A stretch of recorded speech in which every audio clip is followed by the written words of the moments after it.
बंगाल में पहली कैबिनेट में सीए आएगा, तमिलनाडु में पहली कैबिनेट से सीए चले जाएगा, और आसाम में मुझे कुछ नहीं समझ में आ रहा क्या करूं। दूसरी बात, रूपा गांगुली जी कितनी दुखी थी, मेरे से उनका दुख ही नहीं सहा जा रहा। उन्होंने कहा हिंदू कहाँ जाए, मेरे से राहुल गांधी जी का दुख नहीं देखा जा रहा। कितना दुखी है राहुल गांधी, मत बोलो joker joker no joker. Gandhi ji का दुख देख लिया आपने, कौन सा जोकर है? सुन, राहुल गांधी सबसे बड़ा जोकर है, तुम्हारा सबसे बड़ा जोकर राहुल गांधी है। गाइस, शुरू की वीडियो देख के समझ ही गए होंगे कि इस वीडियो में हम किसके बारे में बात करने वाले हैं। अनसेंसर्ड मीडिया के बारे में। अजमल जी की बात करी, संबित भैया अजमल जी के साथ आप चुनाव लड़े और डिस्ट्रिक्ट काउंसिल का अभी 2 साल पहले उनकी गोद में बैठे थे कि चरणों के नीचे छुप के बैठे थे, उनके वोट लेके आपके लोग राज्यसभा पहुंचे। हम कोई चुनाव अजमल के साथ अजमल हम कोई चुनाव अजमल के साथ नहीं लड़े हैं, बदरुद्दीन के साथ नहीं लड़े हैं, ये ओवैसी के साथ भी थे। बदरुद्दीन अजमल नाम है उनका। हाँ, बदरुद्दीन अजमल, बदरुद्दीन अजमल मैंने चेंज कर दिया। वीडियो हमारा अनसेंसर्ड हो गया है। ये वीडियो के एंड में आपको जरूर पता चलेगा किस लेवल का अनसेंसर्ड हो गया। खैर, पात्र जी और वल्लभ जी को तो आपने सुन लिया, लेकिन उसके साथ साथ एक अंकल जी भी आ गए। बातचीत नहीं कोबरा से। आप कोबरा हैं क्या वाकई में? ये तो उतार लो भाई, मेरे को डर लग रहा है। कोई शक नहीं, शक तो नहीं है, बिल्कुल नहीं था। कौन सा किंग कोबरा आपने कहा ना? इन अंकल जी को देख के किसी की याद आ रही है कि वो एक है नहीं, हॉरर मूवीज की बात करने वाले या क्राइम की बात करने वाले, जो 11-12 बजे शो आता है और गौर से देखिए टाइप वाला, और एकदम अंधेरे और ब्लैक स्क्रीन होती है पीछे। क्या आप सत्ताजीवी हैं, अफसरजीवी हैं? और नेक्स्ट वही है एंटरटेनमेंट जीवी। देखते देखते तो मेरे को याद आया, इन अंकल जी ने कई सारे लोगों के इंटरव्यू लिए, उन लोगों के भी इंटरव्यू लिए जिनके बारे में लोग ये सोचते कि उनका इंटरव्यू किसी ने लिया भी है कि नहीं। काशी राम जी ने कहा था, मेरी बात सुन लो, काशी राम जी का एक सपना था कि तो जब हम यूपी में जो मेरी बात सुनिए आप, मेरी बात सुन लो भाई, आपकी बात सुन ही रहा हूं मैं, के सबसे बड़े प्रदेश में। लेकिन मुझे ये लगता है इन अंकल जी को कोई भी सुना देता है। उड़ता हुआ एक कौवा आके डाली में बैठ गया हूँ। कौवा काटता भी है। खैर, बैक टू पात्रा जी। पात्रा जी के बारे में कई बार हमें ऐसा लगता है कि पात्रा जी था प्रोफेशनल पॉलिटिशियन। मैंने प्रोफेशनल पॉलिटिशियन क्यों बोला? प्रोफेशनल पॉलिटिशियन मैंने इसलिए बोला क्योंकि पॉलिटिशियन का काम होता है पॉलिटिक्स करना। कि बहुत से लोग ये समझते हैं कि वो पॉलिटिशियन जीता हुआ तो एक वो बहुत अच्छा काम कर रहा है, वो सिर्फ पॉलिटिक्स कर रहा है, कोई अच्छा बुरा काम नहीं कर रहा। पहली बात तो मैंने अभी सुना टीएमसी की विधायिका शिखा जी ने जो मेरे से सवाल पूछा, मैं उसका जवाब देता हूँ और पूरा मैं आंकड़े लेकर आया। ओह सॉरी, वो सीनियर जर्नलिस्ट है। I am sorry. Patra ji समझ जाओ, वो आपकी तरफ पॉलिटिशियन नहीं है। यही होता है, मैडम फटकार लगा देती है। ओह, मैं अभी सांसद बोलने वाला था, सॉरी। मीनवाइल मैम भी सोच रही होंगी किस घोचू के सामने बिठा दिए मुझे। I'll check my facts because I don't have a TV in front of me, तो मैं देख नहीं पाया। मुझे लगा कि वो टीएमसी की सांसद या विधायक है। खैर, कोरोना की बात कर ही लेते हैं। कोरोना में हमारा आधा देश पूरा फिर से लॉकडाउन में जा रहा है, और जो WHO है उसने शुरुआत में चीन ने अपने यहाँ जांच के लिए आनाकानी की, कहा कि वो पहले ही आधिकारिक तौर पर बता चुका है कि वहां पर हुआ क्या था, पर WHO और चीन के बीच लंबी बातचीत हुई, अपने यहां वैज्ञानिकों को आने की इजाजत दे दी, जांच में लैब्स में जाने की अनुमति दी गई। अंतर्राष्ट्रीय समुदाय को लगता था कि ये वही लैब्स थी जहां से वायरस दुनिया भर में फैला था। खैर, जब हम मीडिया की बात कर ही रहे हैं तो एक सीनियर जर्नलिस्ट की बात कैसे भूल जाए। रजत शर्मा जी के बारे में बात करते हैं। आज की बार रजत शर्मा का एंड सभी लोग जानते हैं कैसे होता है। शुक्रिया रजत जी। आज पाकिस्तान की बड़ी इंटरनेशनल बेइज्जती हुई है। बंगाल की सियासत से निकल कर आपको पाकिस्तान लेकर चलते हैं, जहां प्रधानमंत्री पाकिस्तान और चीन को एक बहुत स्ट्रॉन्ग मैसेज देने वाले हैं।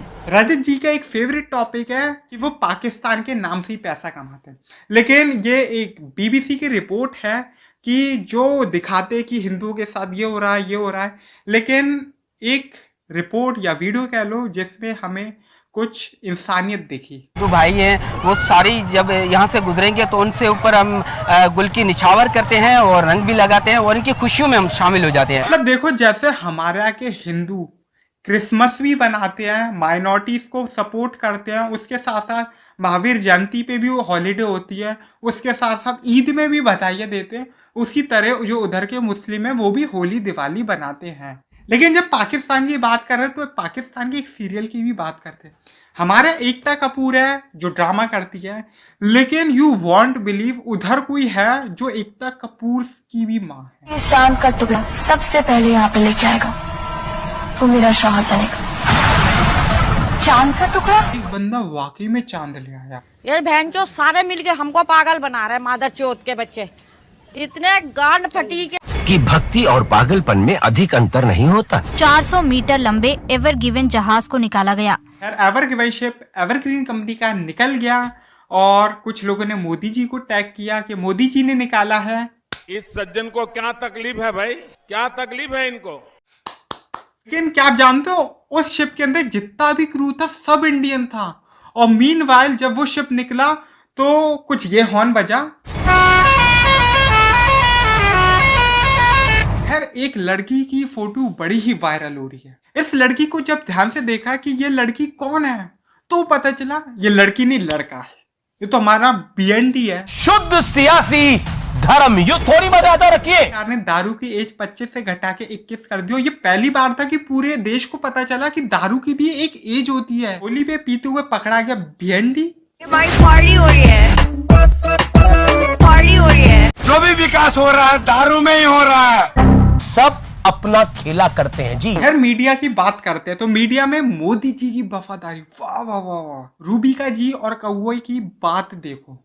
साहब ने बोल दिया कि बांग्लादेश को उन्होंने आजाद कराया तो आजाद कराया। बांग्लादेश की आजादी के लिए संघर्ष में, उस संघर्ष में शामिल होना मेरे जीवन के भी पहले आंदोलनों में से एक था। इतिहास जाए भाड़ में और लग गए साहब को सपोर्ट करने। आपने सवाल पूछा, मैं आपके सवाल को मीनवाइल में मोदी जी का ही जवाब सुनाना चाहूंगा कि वो 20-22 साल की उम्र में क्या कर रहे थे। बांग्लादेश की आजादी के लिए संघर्ष में, उस संघर्ष में शामिल होना मेरे जीवन के भी पहले आंदोलनों में से एक था। मेरी उम्र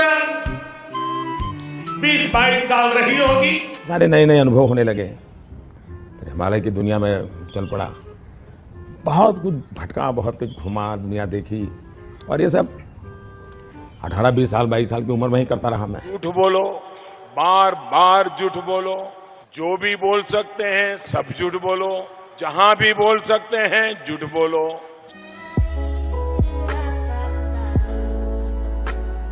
कमेंट में बताना आपको क्या लगता है कि मोदी जी 20-22 साल की उम्र में क्या कर रहे थे।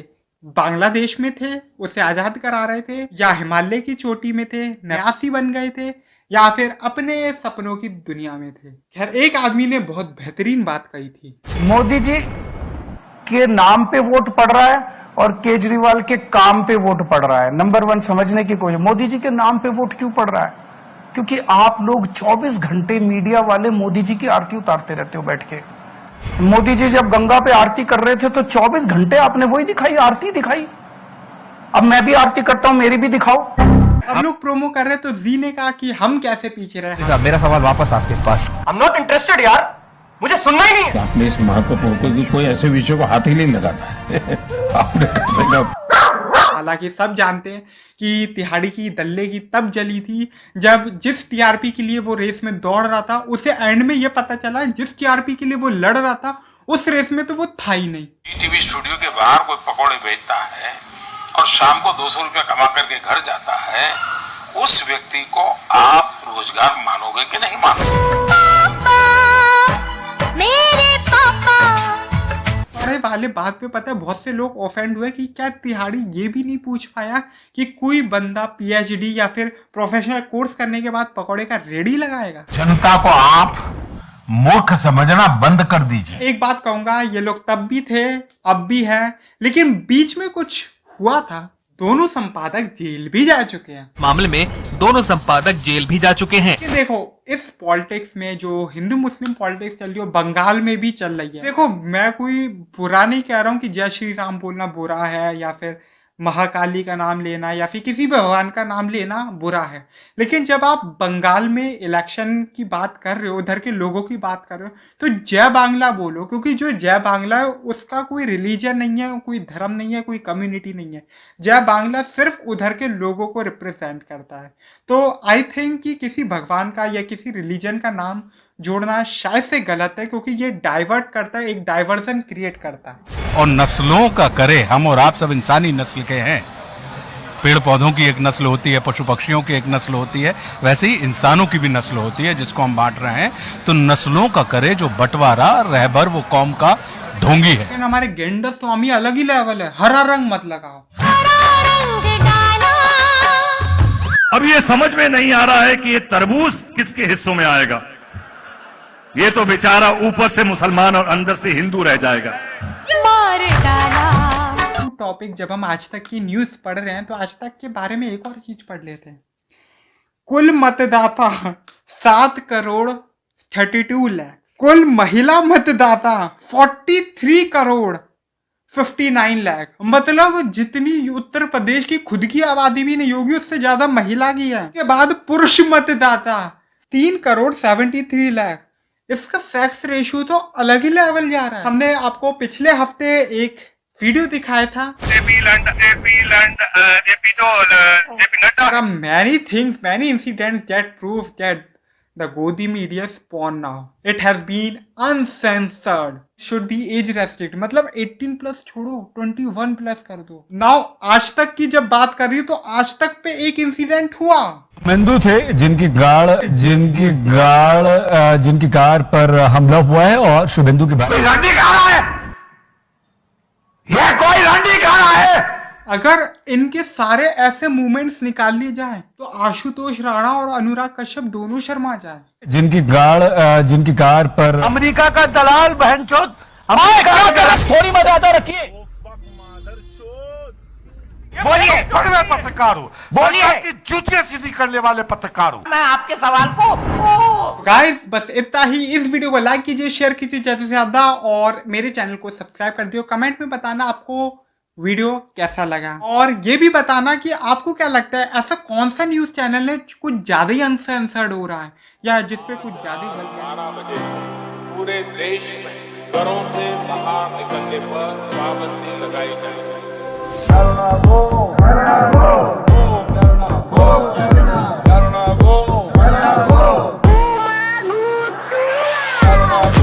It's her choice.